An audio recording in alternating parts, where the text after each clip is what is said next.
Henry.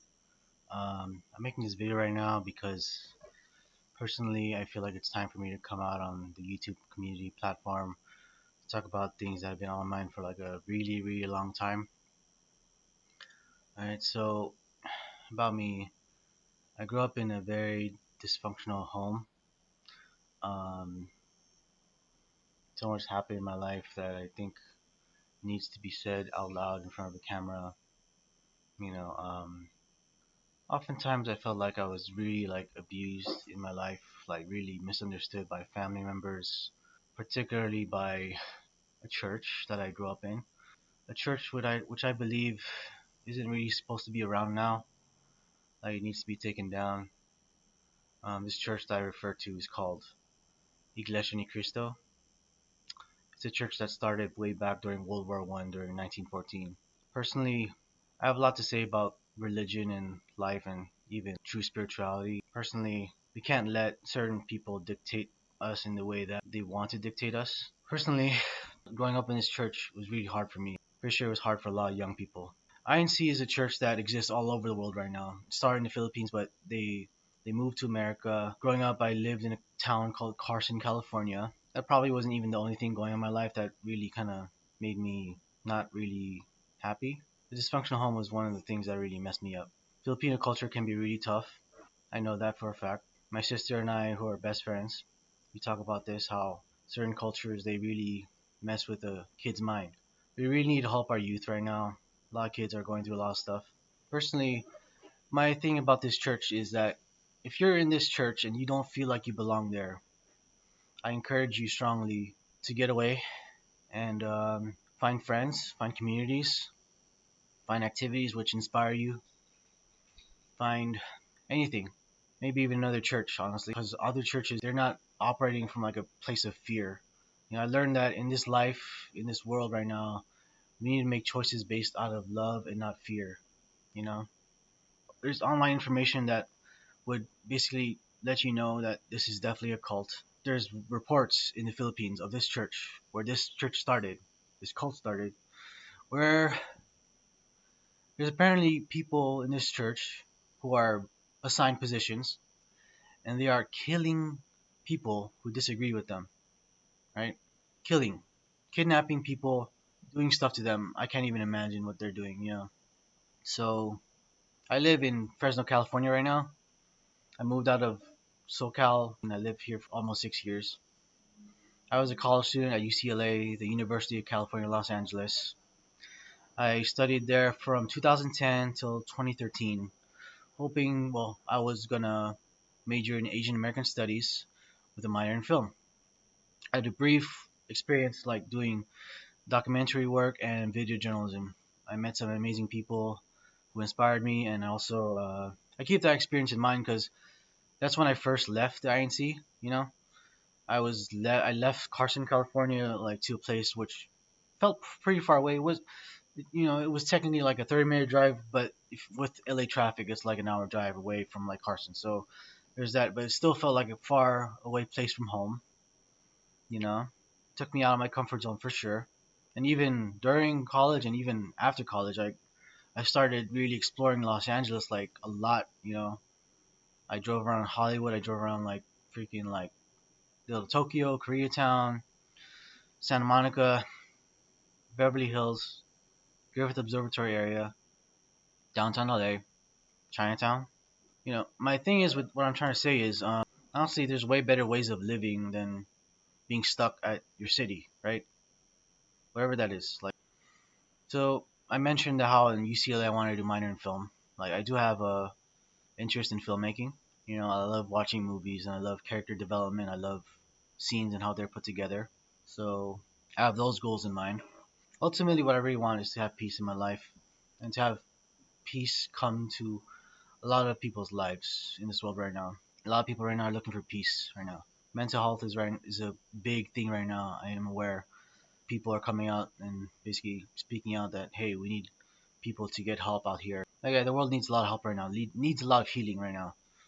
That's my goal. Like I want to like stand up and help the world heal. Be a symbol for that. Actually, we really need to take care of ourselves and take time to take care of each other. You know, somehow I feel called to help kids who are stuck in dysfunctional families, whatever kind of dysfunction that really is. Could be religious trauma, could be abuse, physical abuse, could be like older siblings just not being understanding what the hell is going on with everyone else. Like, there's a lot of ignorant people out in the world, arrogant people.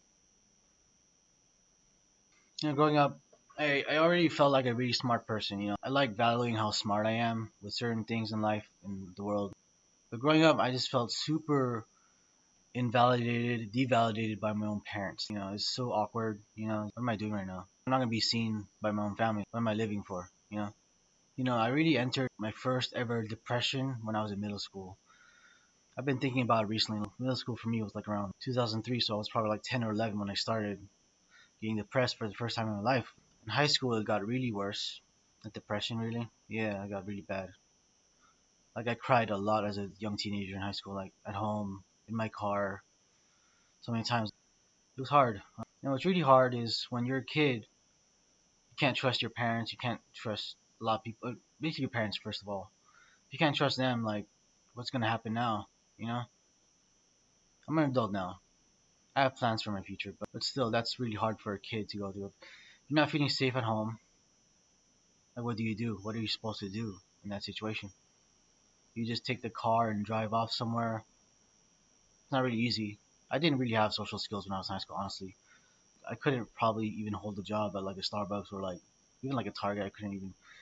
I tried applying at Target. And I went on their computer in the store, tried, didn't get any word back, but it's okay. It didn't really piss me off that they didn't get back to me. Like, I had some good parts in school that kept me active.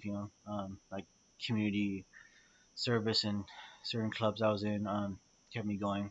In high school was when I really fell in love with writing. Actually, I remember just starting using writing in school as therapy for me.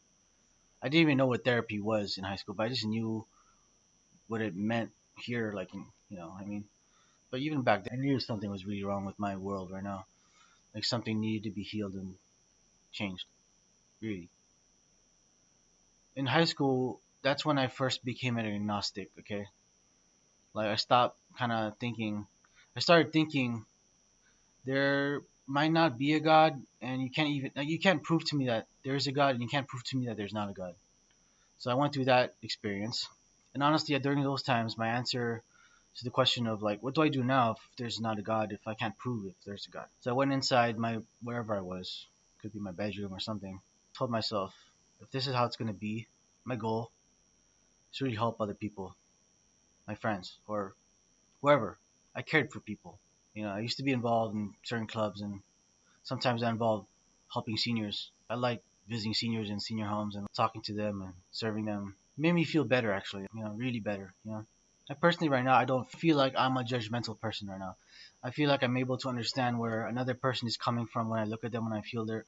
I'm very intuitive, actually. Like, I can totally like see like where another person's at. I feel like I had to go through a lot of pain just to get to where I am now. A lot of loss in my life, like pain of loss. That's why I want to help other people going through this pain. Do what I can to help them heal and like stop it. And I feel really called to heal people right now. Heal as many people as I can. There's this Jim Carrey, like he had this video one time of him going through a spiritual awakening, saying that he felt like he was no longer a fragment of the universe and that he was the universe. So from my understanding, based on personal experience, like I can totally feel other people, like what their vibe is like. This whole idea of like being an empath, like if people are empaths, like we're gifted with this ability to like feel other people, like what they're going through, right? So this idea that Jim Carrey was saying, like about being the universe, being everyone, this idea of oneness, like I feel like that's where we're heading right now. Like we're kind of like in this position where we are uniting right now. Like we kind of are learning to be one. I'm a believer right now on the other side about God and what the other side is like heaven. I believe it exists. Because throughout these years, whatever this is, I've been studying like a lot about near-death experiences on YouTube and noticing so many people talk about love and oneness and how love is basically the most important thing that we need to do while we're down here on earth as souls, as spiritual beings. I'm not sure if I really buy into the whole reincarnation thing yet, you know, but I love near death experiences and I love hearing people talk about what they saw and felt on the other side with God.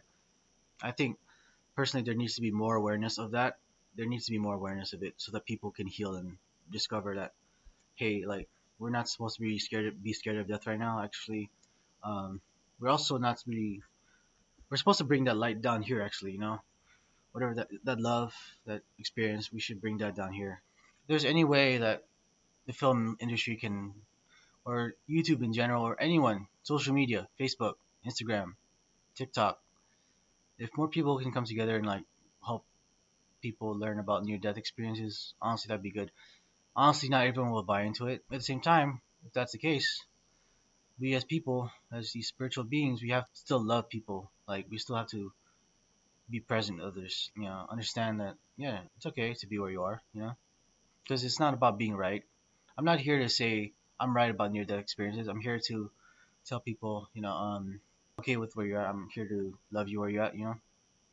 Because if there's one thing that kind of pisses me off too, is like when people try to like act like they're right about everything. Like, no, you're not. And honestly, I'm not trying to be right myself. I'm not trying to be the most right person in the world. I really hope that after this video is done, that this video reaches the right people, whoever it is out there. I still want to be a filmmaker, actually. But, whatever time that might manifest, it'll come in the right way, in the right time. First, like right now, I just want this video message to get out there. I'm gonna try to end this video right now. Just want to say, like, I love everyone on this planet. Like, all right, that's it. Um, Hope to post more content. Please, well, if you have anything to say about this, please comment on the comment section below. And please tell me what you're feeling right now. Share this with anyone who you want to share it to. Yeah, and that's it.